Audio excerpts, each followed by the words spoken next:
me Komisionin e Mandateve, ndërkohë që në 22 janar pritet një vendim i gjykatës kushtetuese. Nisita, Prokuroria e Posaçme kundër krimit të organizuar dhe korrupsionit depozitoi zyrtarisht në Kuvendin e Shqipërisë më datën 16 dhjetor kërkesën për heqjen e imunitetit, marrjen e lejes nga ana e Kuvendit të Shqipërisë për arrestimin e zonjës Belinda Balluku, deputete e Partisë Socialiste, njëherës vendas kryeministër dhe ministre për infrastrukturën dhe energjetikën.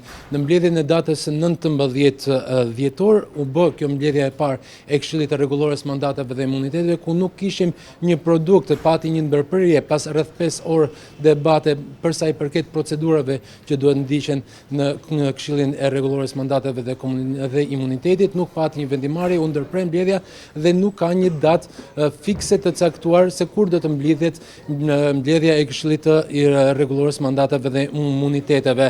Partia Demokratike, 5 deputetët e Partisë Demokratike antar të Këshillit të Rregullores kanë bërë 3 kërkesa për thirrjen e Këshillit më datën 23, më datën 26 dhe më datën 30 dhjetor. U kërkua nga 5 deputetet e Partisë Demokratike mbledhja e Këshillit të Rregullores, kreu të Kuvendit Niko Peleshi, pasi është ai ka kreu i Kuvendit autoritetin për të mbledhur Këshillin e Rregullores, por nuk pati asnjë reflektim nga Niko Peleshi. Kjo edhe për arsye se vetë kryeministri Edi Rama e ka bërë të qartë se nuk do të ketë mbledhje të Këshillit të Rregullores Mandateve dhe Imuniteteve pa pasur një vendim final nga ana e gjykatës kushtetuese. Ti e preke në pyetjen tënde Nisit se kur do të mbledhet. Kemi një mbledhje në datën 22 janar të gjykatës kushtetuese, e cila do të shqyrtojnë në themel vendimin e GKK-os pas kërkesës SPAK për pezullimin nga funksionet publike të zonjës Belinda Balluku.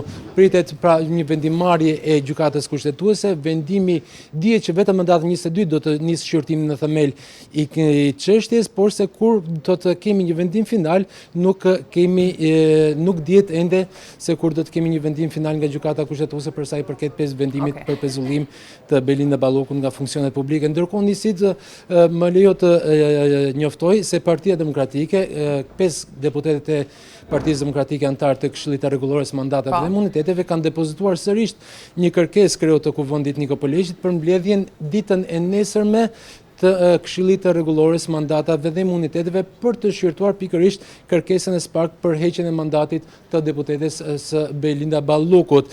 Por duket me shumë gjasa pritet që edhe kjo mbledhje të mos zhvillohet me mungesën e deputetëve të Partisë Socialiste.